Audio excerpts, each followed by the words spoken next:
भाई पढ़े लिखे हाँ शक्ल तबेसक जेंटल को नहीं रहे। चलो मान लिया हम देसी हाँ पर मेंटल को नहीं रहे। खेत में ताजमहल सी कोठी फोर्ड ट्रैक्टर मुर्रा चोटी और तेरे जिसे कूतरू ने पाली रखा रे।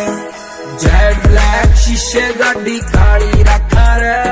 भैया जिसे यार जान देने भी त्यार।